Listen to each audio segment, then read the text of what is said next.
Hi, I'm Shanika Center, and I am the Virtual Content Specialist for Middle School Science for ELS.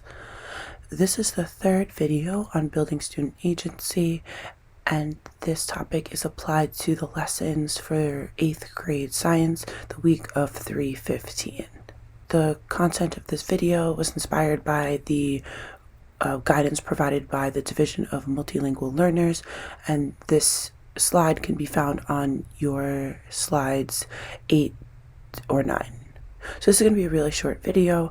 Again, we're going to review what it means to build student agency and then focus on two strategies: building connections to students' culture and building in student choice. Then I'm going to give you some helpful tips on how to use these strategies in your classroom. If you're interested in learning about the other two strategies, breakout rooms or tools for collaboration, you can check out videos 1 and 2 where I talk in depth about these topics. So again, what is student agency? So student agency is giving opportunities to students to have a voice and role in their own learning. Students can make decisions that help impact what they're going to do and how they're going to learn certain concepts. When you're working with ELs or multilingual learners, it's really important to build student agency and build opportunities for students to make decisions in the class. Students will feel more empowered and feel more motivated and inspired to learn when they know that they have an active role in learning and the learning process. So again, the two strategies I'm going to talk about in this video are building connections to students' culture and building in opportunities for students to make decisions. So really quickly, building connections to students' culture. So whenever it's possible, try to make connections between what you're talking about in class and students' culture. So you can draw on students' experiences and make the content much more relevant, especially content that's seemingly irrelevant or foreign. You want to make sure that students can see how this content or this lesson applies to something that they have already experienced or something that they're familiar with from their culture. So there are a few ways that you can do this. The two easiest ways that I do it is ask students to share any related examples or incorporate topics from students' experiences. So we're going to look at a lesson example. So Unit 4, Day 1, this lesson is talking about an algae bloom that happened in Oakland, California.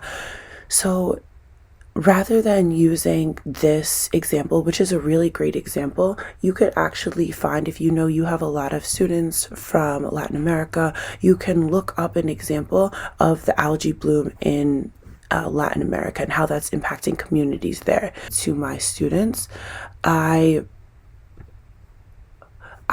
will Google places that I know where my students are from.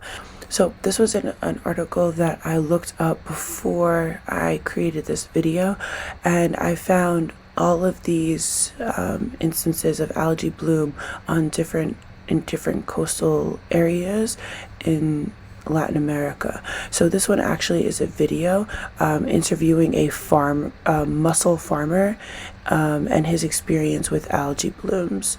So there's even use of Spanish in this video that can help engage your Spanish speakers.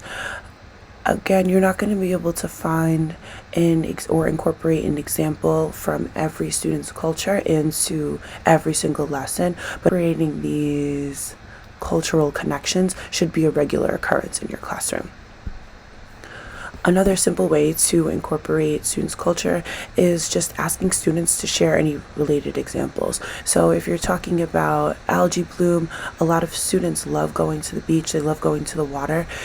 I'm sure students have seen this before. So you can simply ask kids questions. So ask them, have you seen this before? Where have you seen this? What happened when you saw this? What was going on around this? This would be a really great time to incorporate some of the tools for collaboration that I talked about in my last video. Another way to build student agency in the classroom is building in student choice. Give students the opportunity to decide how they want to create presentations and projects, how they want to present their work, and provide them with a menu of options on how they want to do this. So this is something that I do in my classes, especially since we've been remote, and it's really increased student engagement and student interest. You can give students a menu of different options. So what do I mean by that? I mean that there are many ways to create a presentation, right? There are many ways to answer a question.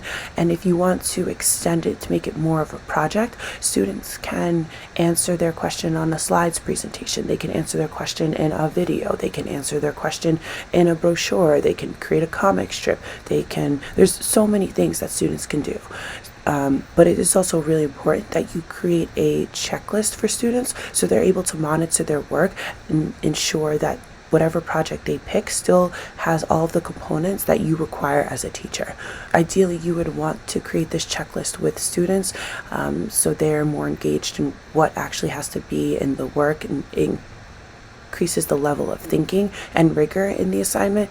But if you do not have time, it's also really okay to just give students a checklist.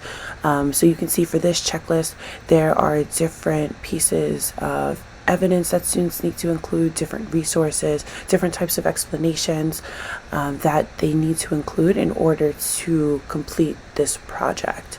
Giving them a checklist is great because then students can feel empowered to pick any of these types of project formats.